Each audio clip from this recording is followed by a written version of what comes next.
Hello guys! Welcome to our vlog. Bali ngayong araw pupunta tayo sa Imelda's Garden. Doon sa Cuenca, Batangas. Malapit sa Mount Makulot. Overviewing yung Taal Lake.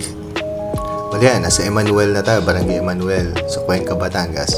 Kita nyo yung bundok na yun ang Makulot. Tapos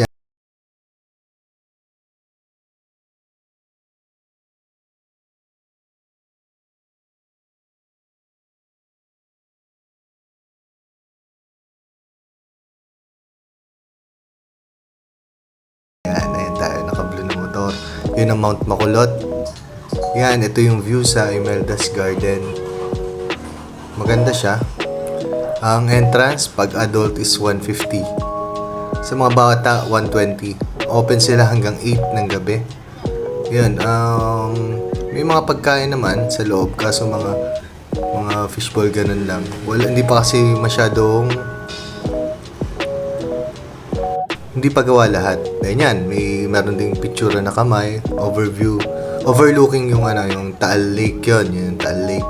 So maganda magbanding dito.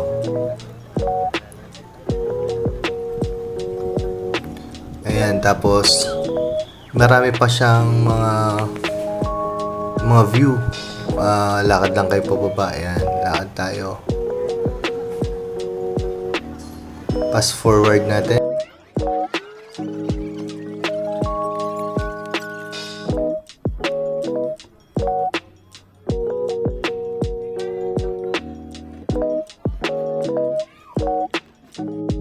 Ayan, may makikita kayo parang restaurant. Hindi pa siya open, pero soon siguro mag-open yan. Ayan, may swing. Tapos yan, ganyan kaganda yung view. Ito, parang resto din to eh. Hindi pa lang din open. Ayan. Ayan, pababa. Maganda dun sa baba kasi may maraming picturean. As you can see, hindi pa din gawa yung ibang daan. Yan, ngayon ang Taal, maputi. Tapos fast forward uli natin kasi pababa lang naman tayo. Bibilisan natin bumaba.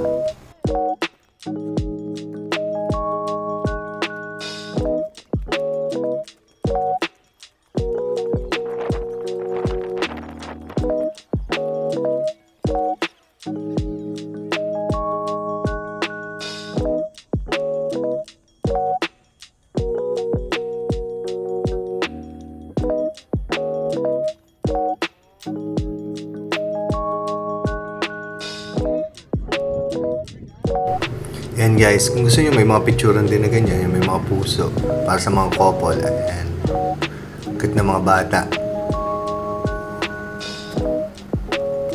Tapos yun guys, yun yung Taal. Kitang kita siya dito. Yun sa kabila, yun yung Lumampaw. Libre lang doon, pero view lang din doon eh. Tapos yan, ganyan kalalim yung bangin. Sabi nila may mga unggoy dito kaso wala kaming inabutan that time. Siguro ay may oras. Kasi may napanood akong vlog, maraming unggoy. Yan yung lawa ng Taal. Tapos yan, may pakpak pa, hindi pa siya nakatayo. Pero yung huling post ng Imelda's Garden meron eh. Okay na, pwede na kayo magpicture doon. Ayan, tapos pakita lang ulit natin ng view. Yan, tapos yan, may picturean din na parang yung may nest na may itlog. Yan, pwede kayo magpicture dyan as couple. Si ate Ganyan, may swing. And syempre laging yung yung view. Yun talaga yung nagdadala sa place. Bawal nga pala ditong kumain sa loob. Or I mean pag dala nyo. Ayan, tapos yun, may rainbow. Yan, maganda to sa gabi kasi marami siyang ilaw. Yan, kita nyo yan. Buhay yan sa gabi. Yan, yung rainbow. Pwede daw magpicture kaso bibilisan nyo kasi baka daw abutin ng pagkawala ng rainbow. Sabi nung tourist guide. Tapos meron silang man-made na fountain. Wala namang koi fish. I think siguro lalagyan pa nila yan.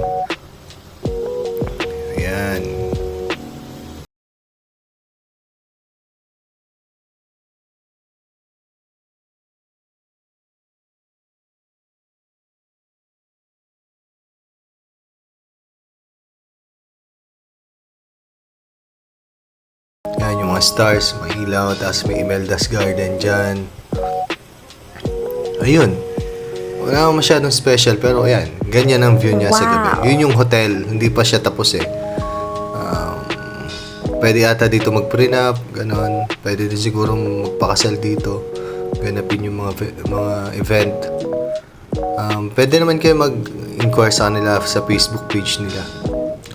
Ayan. Ayan, yung gate. Ito yung taas ng hotel. First floor pa lang yung napunta namin kasi hindi pa gawa naman yung taas. Actually, wala pa naman eh. Hindi pa talaga siya gawa. Inakit lang namin kasi maganda mag-picture dun sa taas. Ayan, kasi kitang-kita mo yung baba.